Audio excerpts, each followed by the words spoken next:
Hello students, welcome to physics simplified with Yogesh.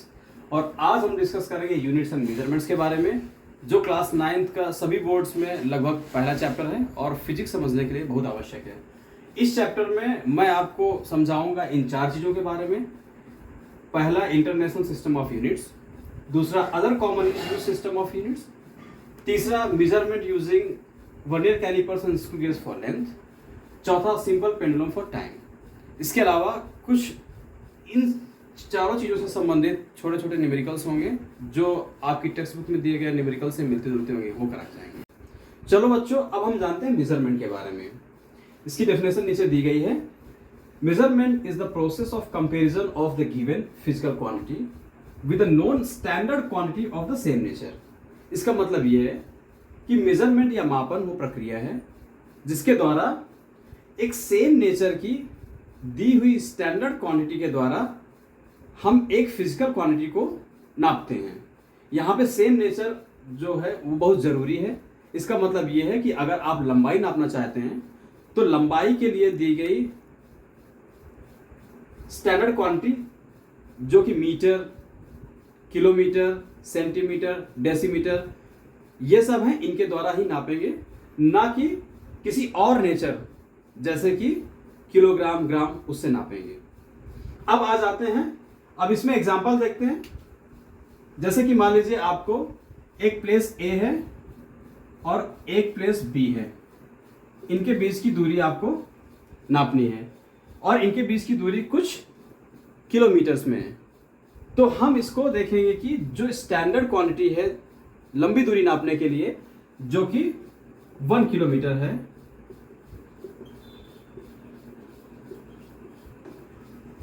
इस 1 kilometre की कितनी टाइम्स है इनके बीच की दूरी, और जो जितने टाइम्स निकलेगी वो ए और बी दो प्लेसेस के बीच की डिस्टेंस हो जाएगी। से दिस इज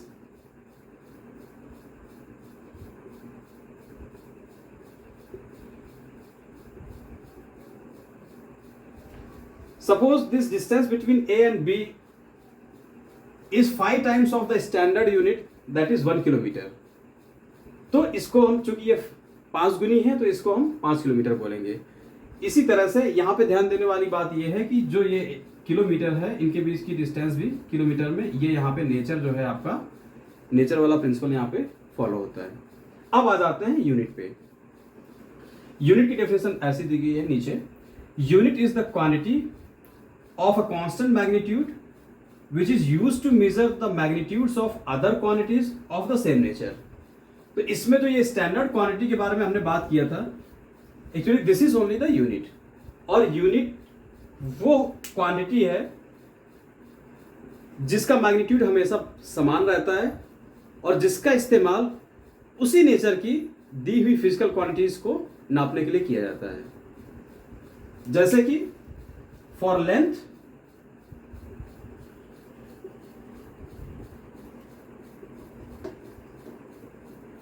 मीटर,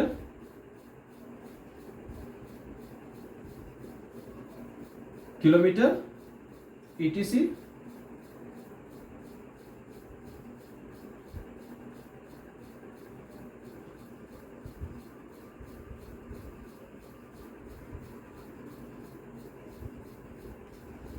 लंबाई नापने के लिए मीटर, किलोमीटर और बहुत सारे यूनिट्स हैं।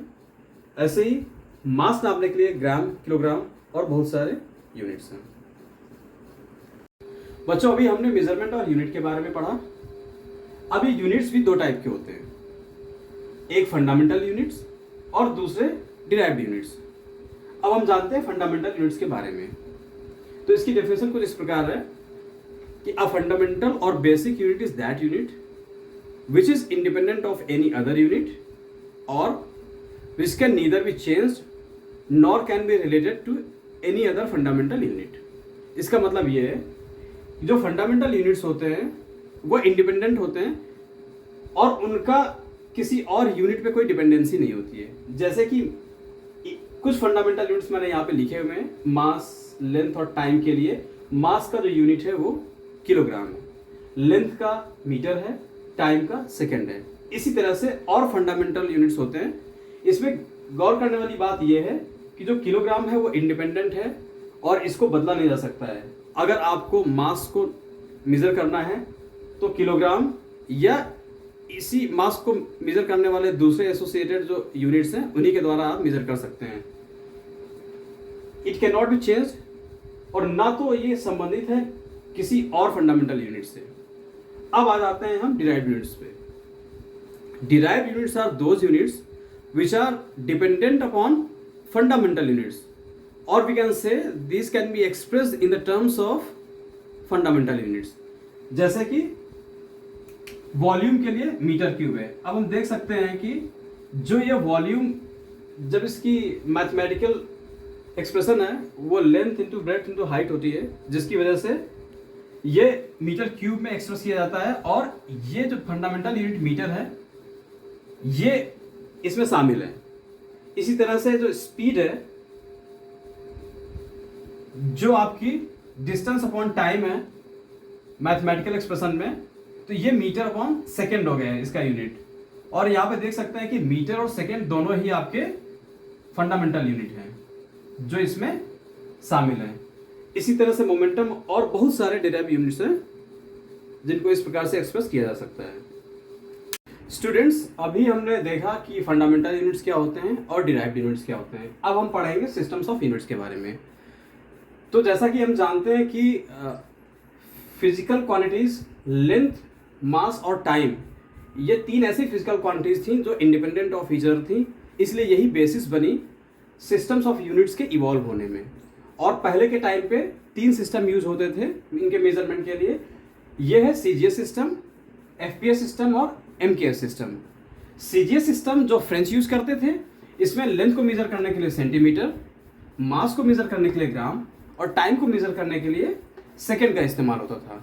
दूसरा सिस्टम है फुट पाउंड सेकेंड सिस्टम, जिसको एफपीएस सिस्टम बोलते हैं। ये ब्रिटिश यूज करते थे। इसमें लेंथ को मेजर करने के लिए फुट, मास को मेजर करने के लिए पाउंड और टाइम को मेजर करने के लिए सेकेंड का इस्तेमाल करते थे। थर्ड सिस्टम है हमारा एमकेएस सिस्टम या मीट्रिक सिस्टम। ये पहले वाले दोनों फ्रेंच और ब्रिटिश यूज करते थे, और एमकेएस सिस्टम जो है वो वर्ड में इन दोनों जगहों को छोड़कर बाकी सब जगह इस्तेमाल होता था। इसमें लेंथ को मेजर करने के लिए मीटर, मास को मेजर करने के लिए किलोग्राम और टाइम को मेजर करने के लिए सेकेंड का इस्तेमाल होता था। अब ये तीनों सिस्टम यूज होते थे अलग अलग जगहों पे। अब इससे प्रॉब्लम ये खड़ी हुई कि जो इंटरनेशनल एक्सेप्टेड नॉर्म्स नहीं थे, अगर फ्रेंच वाले अगर कोई ट्रेड करते या कोई रिसर्च करते तो ब्रिटिश को उनको समझने में दिक्कत होती थी।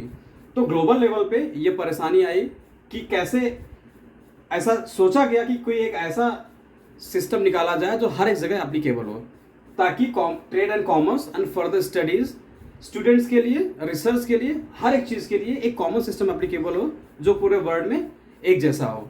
तब हमारा एसआई सिस्टम इवॉल्व हुआ, जिसकी फुल फॉर्म है सिस्टम इंटरनेशनल डी यूनिट्स, जो एक फ्रेंच वर्ड है। आगे हम एसआई सिस्टम के बारे में पढ़ेंगे। SI system international de units, इसमें क्या होता है कि 7 fundamental units, 2 complementary fundamental units और 22 डिराइव्ड यूनिट्स होते हैं। ये एक ऐसा सिस्टम है जिसमें ये 7 फंडामेंटल यूनिट हैं जो यहाँ पे दिए गए हैं। मैंने क्वांटिटी और उनका यूनिट और उनका सिंबल यहाँ पे लिखा हुआ है। इसमें जो आपकी फिजिकल क्वांटिटी लेंथ है, इसको मेजर करने के लिए मीटर का इस्तेमाल होता है। मास को मेजर करने के लिए किलोग्राम, टाइम को मेजर करने के लिए सेकंड, टेम्परेचर को मेजर करने के लिए केल्विन, ल्यूमिनस इंटेंसिटी को मेजर करने के लिए कैंडेला, इलेक्ट्रिक करंट को मेजर करने के लिए ampere, amount of substance measure करने के लिए मोल का इस्तेमाल होता है। अब मैं आपको बताता हूं कि ये क्या है। आपने लेंथ के लिए मीटर, मास के लिए किलोग्राम और टाइम के लिए सेकंड तो पहले भी पढ़ा होगा, इसके बारे में आपको जानकारी होगी। टेम्परेचर मेजर करने के लिए आपने डिग्री सेल्सियस भी पढ़ा होगा और केल्विन भी पढ़ा होगा। ये केल्विन है, ये सेल्सियस से छोटा यूनिट है, और इस तरह होता है कि 0 डिग्री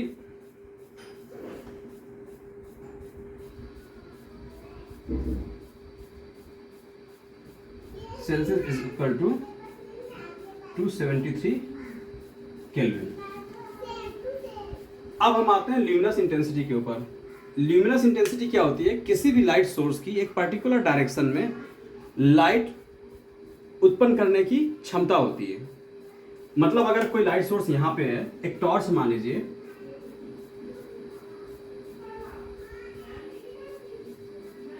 और ये इस पर्टिकुलर डायरेक्शन में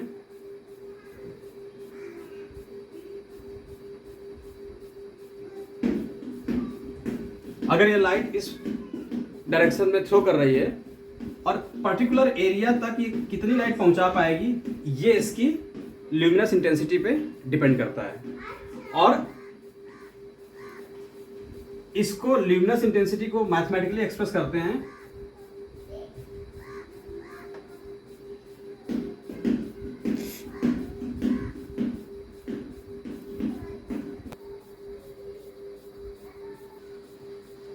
ल्यूमिनस इंटेंसिटी को मैथमेटिकली इस एक्सप्रेशन से डिनोट करते हैं, luminous intensity is equal to luminous flux upon solid angle.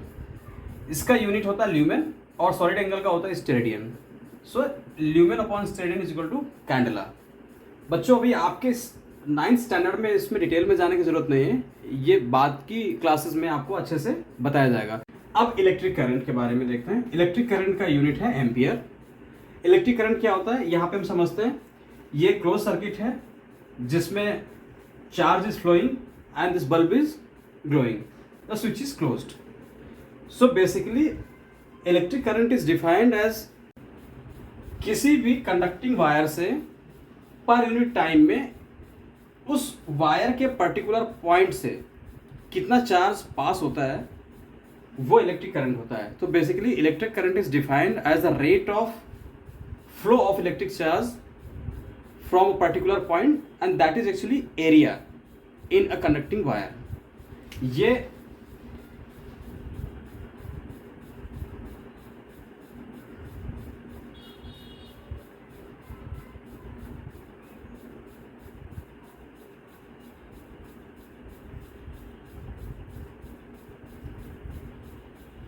one ampere of electric current is equal to 1 coulomb of charge flowing in 1 second from a particular point of a conducting wire. अब हम देखते हैं amount of substance जिसका कि unit mole है। तो इसको समझने के लिए हम देख सकते हैं यहाँ पे लिखा हुआ है a measure of number of entities like atoms, molecules, electrons present in a substance expressed in moles. इसका मतलब ये है कि जो अमाउंट ऑफ सब्सटेंस है बेसिकली एक सब्सटेंस में how many entities like atoms, molecules and electrons are present, they are measured in moles. इसको फर्दर डिटेल में आपको अगली वीडियोस में बताया जाएगा। अब देखते हैं एंगल जिसका यूनिट है रेडियन। सो बेसिकली रेडियन जो टर्म है वो आया रेडियस या रेडी से। तो you can see it is written an angle is defined as a figure in which two radii meet at a common point called centre in a circle. तो एक circle में जैसा कि आप देख सकते हैं इस फिगर में एक सर्किल है जिसका सेंटर O है और इसका आर्क लेंथ S और AB। ये जो आर्क लेंथ है ये सब्सटेंड करता है angle theta at the centre through two radiuses OA and OB। So now this theta radian will be mathematically expressed as arc length upon radius. So theta radian is equal to S upon R। Now come to solid angle. जैसे हमने ये angle देखा ये 2D में है। When we talk about 3 dimension जैसे कि sphere, तो उसमें सेम जो ये आपकी आर्क लेंथ है, अगर आप इसको स्फीयर देखने लगे या कंसीडर करें तो यहाँ पे जो आर्क लेंथ है ये एक एरिया में कन्वर्ट हो जाएगी और इस एरिया सेंटर से इस एरिया पे बहुत सारी लाइंस अगर हम जोड़ते हैं तो ये एक कोनिकल फॉर्मेशन हो जाएगी और जो सेंटर पे एंगल ये एरिया सबटेंड करेगा वो आपका स्टेरेडियन हो जाएगा। ये एंगल और सॉलिड एंगल ये आपको बाद में अच्छे से फर्दर चैप्टर्स में एक्सप्लेन किए जाएंगे। स्टूडेंट्स अब हम पढ़ते हैं use of prefix with a unit for expressing very large and very small measurements. Some prefixes are used before units और जिनकी कुछ सर्टेन वैल्यू होती है।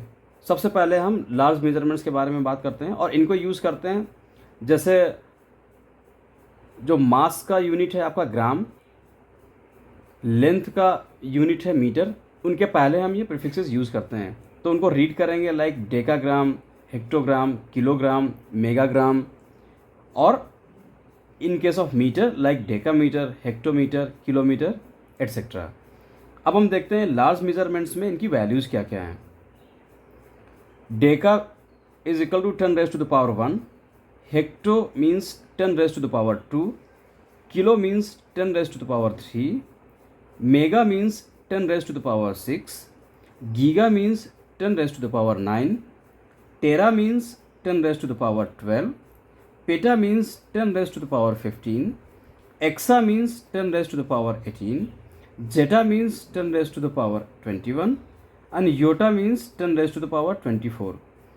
एक्चुअली अभी इन सारी वैल्यूज़ को लर्न करना आपके लिए आसान नहीं होगा, लेकिन मैं एडवाइस करूँगा आपको कि ये 5 वैल्यूज़ आप लर्न कर लें। Like 1 decagram is equal to 10 raised to the power 1 gram, 1 hectogram is equal to 10 raised to the power 2 gram, 1 kilogram is equal to 10 raised to the power 3 gram, 1 megagram is equal to 10 raised to the power 6 gram, 1 gigagram is equal to 10 raised to the power 9 gram. Likewise in metre, आप अगर अभी केवल इतने large measurements की values को आप learn कर लेंगे तो आपके लिए सफिशिएंट रहेगा। और इसको सबसे सरल तरीका है इनको याद करने के लिए कि जब भी आप अपना फिजिक्स का बुक खोलें या नोट्स जब भी आप ओपन करें तो एक बार इसको पढ़ लें। अब स्मॉल मेजरमेंट्स के बारे में बात करते हैं। स्मॉल मेजरमेंट्स में लाइक हमने decagram, hectogram, kilogram, decametre, hectometre, kilometre, ये हमने लार्ज मेजरमेंट्स में बात की। ऐसे ही यहाँ पे होता है decigram, centigram, milligram, microgram, decimetre, centimetre, millimetre, micrometre etcetera. अब इनकी वैल्यूज़ देख लेते हैं। 1 decimetre is equal to 10 raised to the power -1, 1 centi means 10 raised to the power -2, 1 milli means 10 raised to the power -3, 1 micro means 10 raised to the power -6, 1 nano means 10 raised to the power -9, 1 pico means 10 raised to the power -12, 1 femto means 10 raised to the power -15, 1 atto means 10 raised to the power -18, 1 zepto means 10 raised to the power -21, 1 yocto means 10 raised to the power -24। Again जैसे large measurements में कुछ values थी जो हमको learn करने की ज़रूरत थी, ऐसे ही इसमें भी मैं आपको बताऊंगा डेसी, सेंटी, मिली, माइक्रो, नैनो। आप अगर अभी यहाँ तक लर्न कर लेते हैं तो ये आपको सफाइस करेगा 9th एंड 10th में। तो आप इनको ज़रूर आप लर्न कर लीजिएगा। 1 deci means 10 raised to the power -1, like 1 decimetre is equal to 10 raised to the power -1 metre. 1 centimetre means 10 raised to the power -2 metre.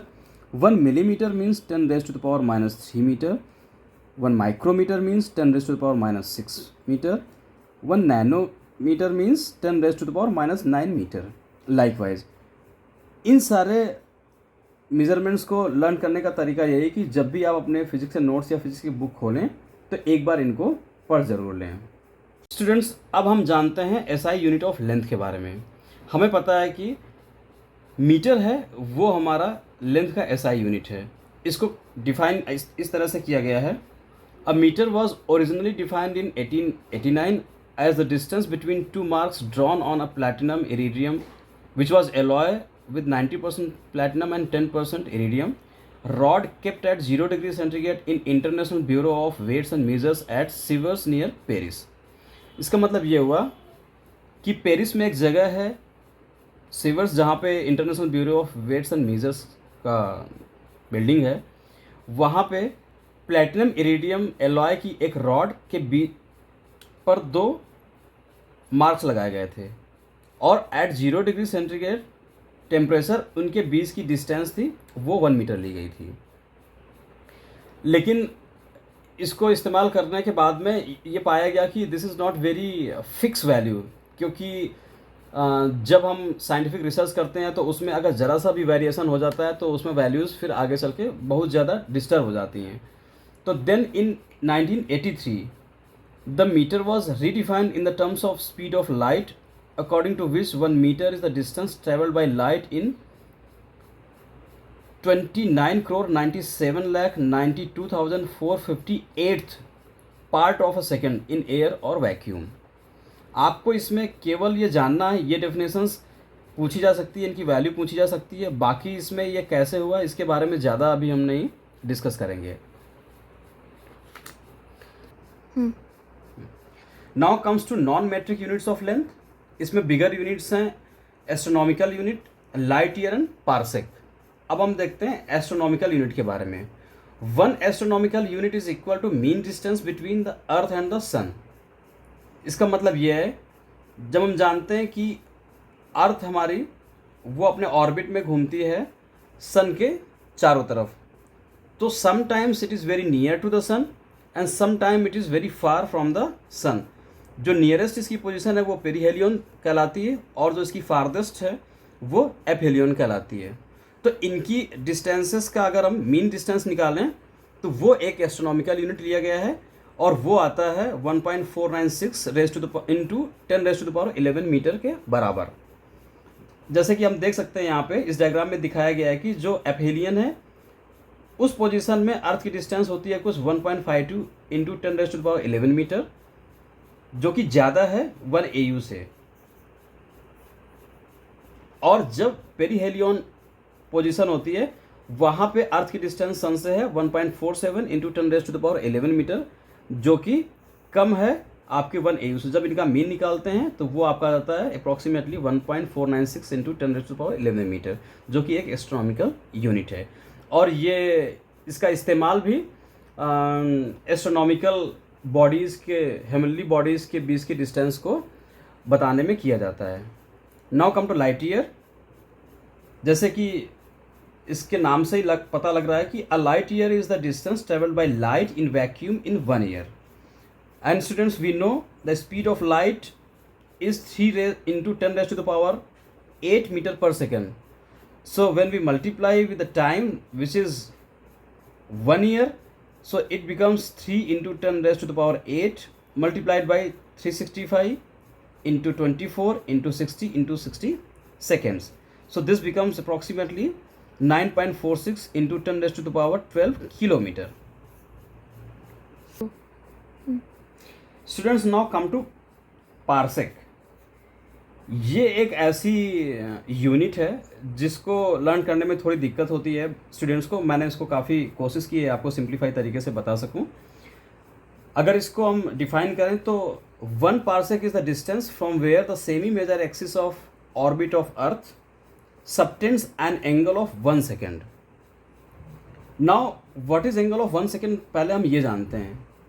We know 1 degree is equal to 60 minutes and 1 minute is equal to 60 seconds. So when measuring angles, a second is 1/60th of a minute and 1 minute is 1/60th of a degree. Hence 1 second जिसकी हम बात parsec में करते हैं वो 1 degree का 3600th value है, means 1/3600 of 1 degree. बहुत छोटा वैल्यू है ये एंगल का। अब हम जानते हैं पार्सेक क्या है। जैसे कि हम देख रहे हैं यहाँ पे मैंने ऑर्बिट बनाई है और सन बनाया हुआ है। इसमें ये पार्सेक की डेफिनेशन ये बोलती है कि एक पार्सेक वो डिस्टेंस है, ये पार्सेक डिस्टेंस इसकी बात कर रहे हैं, जिसकी दूरी होने पे एक स्टार, ये स्टार यहाँ पे है, ये स्टार है, ये सन से इतनी दूर है, ये सबटेंड करता है 1 डिग्री एंगल 1 AU डिस्टेंस पे। मीन्स ये केवल आप लोग ये समझ लीजिए कि एक एस्ट्रोनॉमिकल यूनिट डिस्टेंस है, सन, अर्थ और स्टार को यहाँ पे दिखाया गया है ताकि आपको आसानी से समझ में आए। अदरवाइज ऐसा नहीं है कि हर जगह आप सन अर्थ को ही दिमाग में रख के parsec is simply a distance which is very big. और ये एक राइट एंगल ट्रायंगल के माध्यम से हम आसानी से समझ सकते हैं कि अगर एक राइट एंगल ट्रायंगल यहाँ पे देखें तो राइट एंगल ट्रायंगल हमारा ये बन जाता है, यहाँ से लेकर ऐसे, सन से अर्थ, अर्थ से स्टार। तो यहाँ पे अगर हम राइट एंगल ट्रायंगल ले लेते हैं जहाँ पे जो नॉन 90 डिग्री 2 एंगल्स हैं, एक आपका ये वाला हो गया और दूसरा इधर वाला हो गया। तो इसमें अगर हम इस एंगल की बात करें और उसकी वैल्यू हम 1 सेकेंड मान लें तो इसके लिए जो tan थीटा होगा, tan theta is equal to height upon base, जिसमें हाइट AB हो गया और बेस आपका OB हो गया। तो यहाँ पे हम ऐसे समझ सकते हैं कि for an angle of 1 second if height is 1 AU then base will be equal to 1 parsec. बस आपको ऐसे समझना है तभी आप समझ पाएंगे, अदरवाइज इसकी जो टेक्निकल डेफिनेशन है वो आपको बहुत कंफ्यूज करेगी।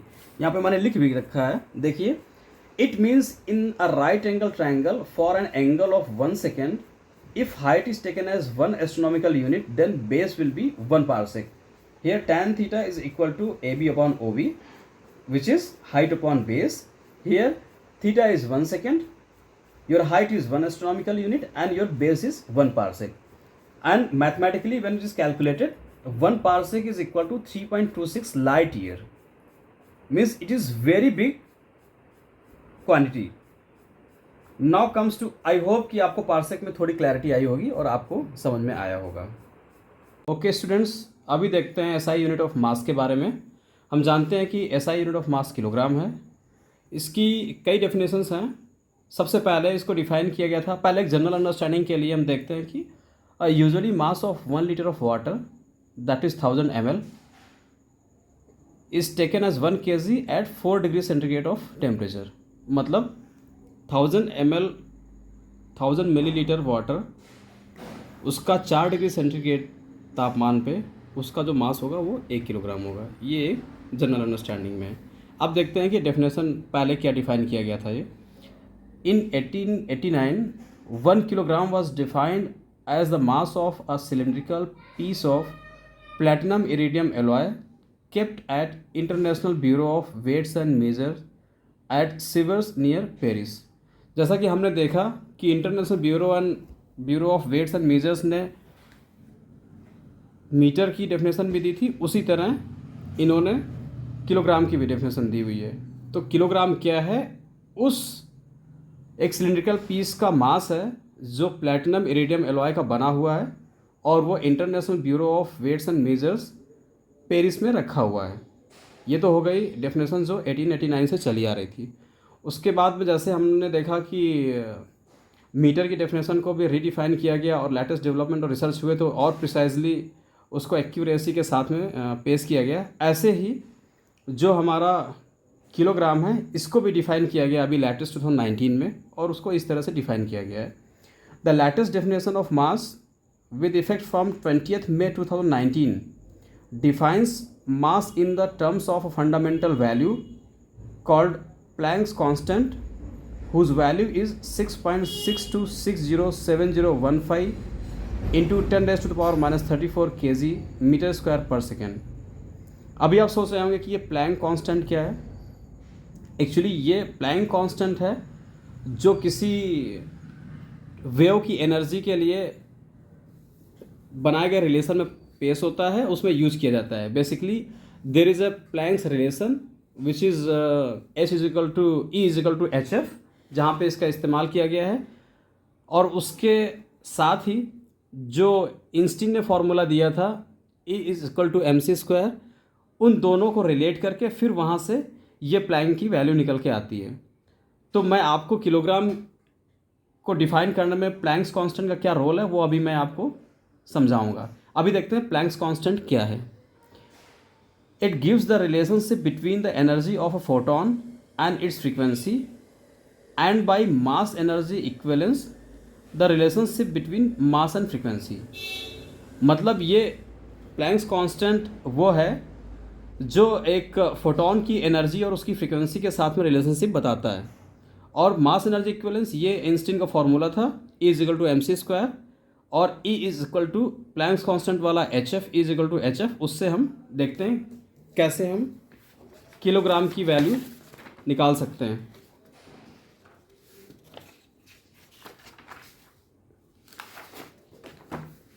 फर्दर थोड़ा सा और पढ़ लेते हैं, इसके बारे में मैंने लिख रखी हैं 2-3 लाइनें और। In metrology Planck's constant is used together with other constants to define the kilogram which is SI unit of mass. The SI units are defined in such a way that when the Planck's constant is expressed in SI units, it has the exact value of 6.62607015 into 10 raised to the power minus 34 kg meter square per second। Now, अब मैं आपको इस page पर समझाता हूँ कि Planck's constant का relation क्या है। हम जानते हैं कि जो प्लैंक्स कांस्टेंट है ये डिस्क्राइब करता है energy of A transverse wave.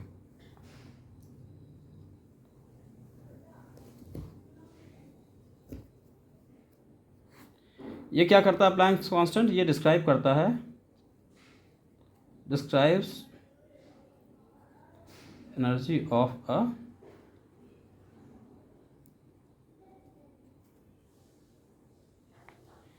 there is one Planck's relation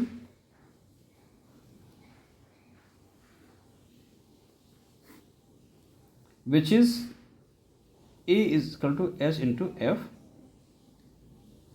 where E is equal to energy, H is Planck's constant, and F is frequency. Same time, इसको अगर हम इक्वेशन 1 मान लें, same time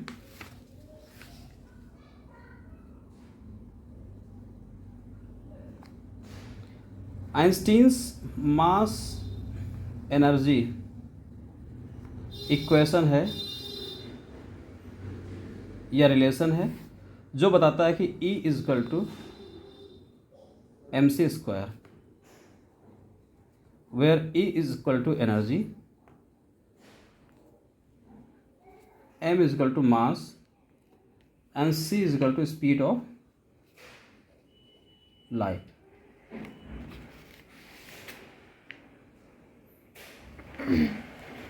Now if you consider a photon emitting energy, then in that case these both the equations will hold good, means E is equal to hf, which is Planck's relation, and E is equal to mc square, which is Einstein's mass energy equation. Now if energy is given in the both the equations, so we can see that E is equal to hf and E is equal to mc square, then equating both, hf will be from this both, what will come out, hf is equal to mc square, and from where h will be mc square upon f. This h is Planck's constant and its value has come out from this equation as 6.62607015 into 10 raised to the power minus 34 kg m square per second. Now we can see in this formula that c is the speed of light, that is already constant, and h is Planck's constant, which is again having a constant value. So from here, if we want to know what is 1 kilogram of mass, so from here m is equal to hf upon c square. So from here we get the exact and very precise value of 1 kilogram. So now question comes, the what will be the relation, what will the value of frequency in this case? We are seeing that h is Planck's constant, which is constant, c is the speed of light, which is again constant. So only there is one variable, which is frequency. The value of mass will depend upon the frequency. So what is the frequency which will bring the value of mass as 1 kg? In mathematically when it is calculated, so it comes at around here, f is 1.3564 into 10 raised to the power 50 hertz. So at frequency of 1.3564 into 10 raised to the power 50 hertz, in this relation mass will be equal to 1 kg. This is how 1 kilogram of mass is related with the Planck's constant. Now we see sub units of kilogram. That's very, you might be already knowing. Gram, which is denoted by g. 1 gram is the 1,000th part of a kilogram. 1 gram is equal to 1 upon 1000 kg. Milligram, this is again even smaller. 1 milligram is 1 millionth part of a kilogram. 1 milligram is equal to 1 upon 10 raised to the power 6 kg, or 1 milligram is equal to 10 raised to the power minus 3 gram. Non-metric unit of mass, there is atomic mass unit or AMU. it used to express the mass of atomic particles such as proton, neutron and electrons. 1 AMU is equal to 1/12th mass of one carbon 12 atom, and since we know that mass of 6.02 into 10 raised to the power 26 atoms of carbon 12 is 12 kg, hence 1 AMU is 1/12 multiplied by 12 upon 6.02 into 10 raised to the power 26 kg, which comes about 1.66 into 10 raised to the power minus 27 kg. This is basically mathematics here, nothing else. You need not to get confused from this. The value of one atomic mass unit you will again read in chemistry and all subsequent topics. And further, it is very elaborately explained in the physics of class 11th and 12th. Now again come solar mass. It is used to measure the mass of heavenly bodies. One solar mass is equal to 2 into 10 raised to the power 30 kg. You have to just understand what is solar mass, what is AMU, what is gram, milligram, and most probably you need not to know anything other than what is the value of this numerical value. That's all. That will suffice for your class. And when you will need in more explanatory way in the further classes, it will be explained there. Students, अब हम देखते हैं SI unit of time के बारे में. SI unit of time second है, और second को कैसे डिफाइन किया गया है ये देखते हैं. A second is defined as 86,400th part of a mean solar day, where one solar day is the time taken by earth to complete one rotation of its own axis. अब जैसे हमने देखा कि फर्दर डेवलपमेंट और researches हुई और precisely kilogram और metre को डिफाइन किया गया, उसी तरह से एक सेकेंड को भी डिफाइन किया गया है. और वो कैसे डिफाइन किया गया है? In 1964 a second was defined in the terms of energy change in caesium atom as follows.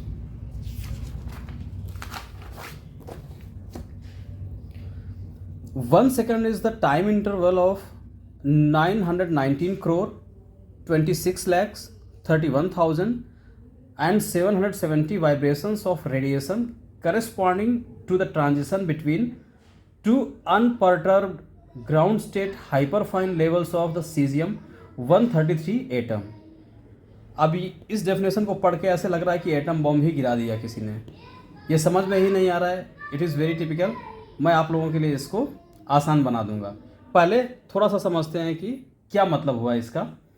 It means 1 second is the time that elapses during 9.19 into 10 raised to the power 9 approximately, इसको मैंने छोटा कर दिया है, cycles of radiation produced by transition between two levels of caesium 133 atom. अब इसमें होता क्या है कि जो ये 1 second मेजर किया गया है वो मेजर किया गया एटॉमिक क्लॉक से. एटॉमिक क्लॉक क्या होती है? It is a clock that measures time by monitoring the resonant frequency of atoms. It is based on atoms having different energy levels. Electron states in an atom are associated with different energy levels, and in transition between such states they interact with a very specific frequency of electromagnetic radiation. Okay students, इसको थोड़ा सा और simplify तरीके से समझते हैं. आप लोगों ने पढ़ा होगा कि किसी भी एटम में न्यूक्लियस के बाहर इलेक्ट्रॉन्स अपनी अपनी सेल्स में चक्कर लगाते हैं, और जो लोअर सेल्स के इलेक्ट्रॉन्स को जब एनर्जी मिलती है तो वो अपर सेल्स के उसमें शिफ्ट हो जाते हैं, अपर सेल्स में शिफ्ट हो जाते हैं. ठीक है, तो अगर हम मान लेते हैं कि ये सीजियम का एक एटम है,